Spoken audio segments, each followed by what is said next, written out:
đi một toan á, tại vì mình một toan tham này tới kìa. Bà nào à? Tuần nào một cái đó mà ơi anh khá ơi. Đang đang có ra đang khơi ra tao má.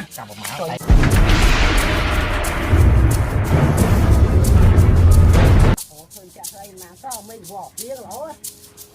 Ngon đó nó mình tiên tung nó. Mình tiên tao đủ rồi. Nó thôi nè lồng đó á.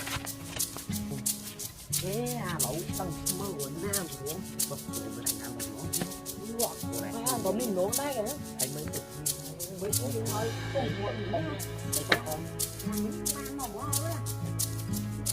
lẩu còn với ăn mấy đó nhà nó mấy đó ấy ăn coi đang đun nè nhưng mà thấy to thấy đi hồi đi ủa này mình sạch đấy chứ cái này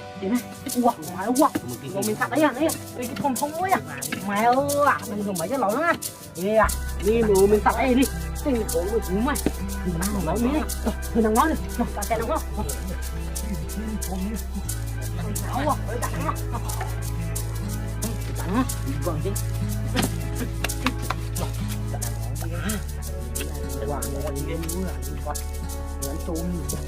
đặt nó này đi nắng nắng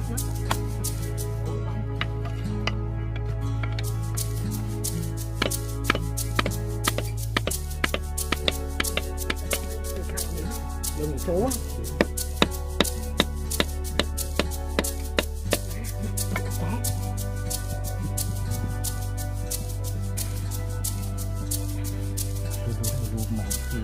rồi mình ngon còn phần nào nữa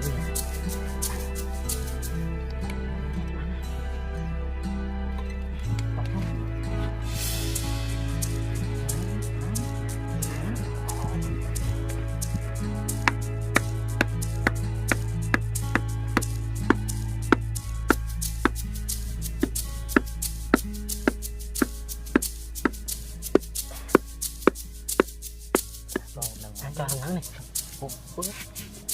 thành giờ nữa cái này thờ lưới này lố việc mau toán à con bên này cái con chua còn bên này gì nắng nghe nắng tao đã nói nắng đã còn gì đó sạm quạt sạm ơi ôi máu quá một lăng nữa má bà có mà cái chỗ quá bên kia nó thôi nhặt nhá con đi nhặt nhá người đi hú nữa bỏ nước lên nó máu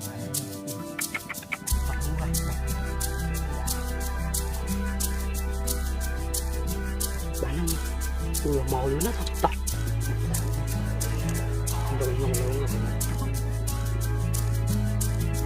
ăn như cầm con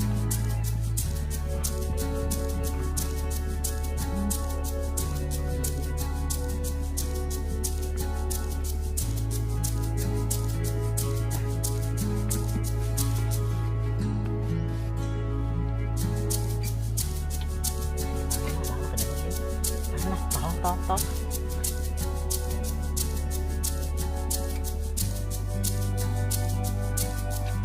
mà lưới tròn lưới đi dạ lưới ống ba là lưới đã có cắm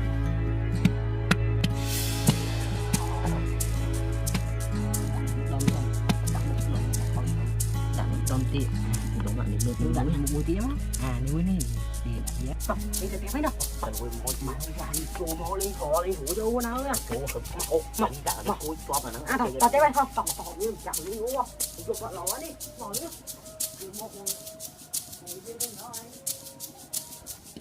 nếu tụi mình chạy nhá cái chẳng chịu cho với là lỗ à kẹo của bên nắng cặp về hơi tao mới cho nữa là chua là anh ta cho khuyên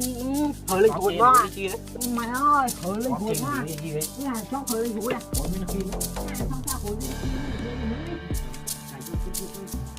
chạy lên chịu cho với là lỗ à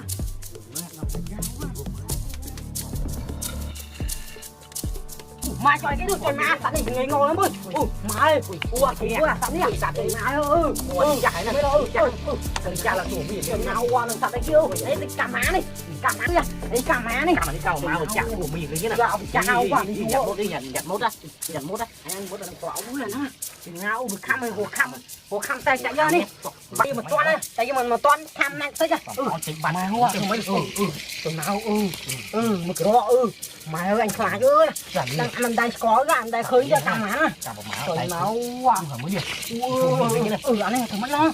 bỏ mà hoa thì thùng quá thằng mày có nó cắt nó cắt đó mày anh hiền cắt ơi rồi sao cắt mấy chậm đi chậm anh nhân lần mà cuốn nào cũng là cuốn mà tạm 1 kg này mình nhân gì hết cha tao lên mày không quá chặt cái tông sang đi chặt cái tông đó chạy ăn tông sang đó đi tỏ thôi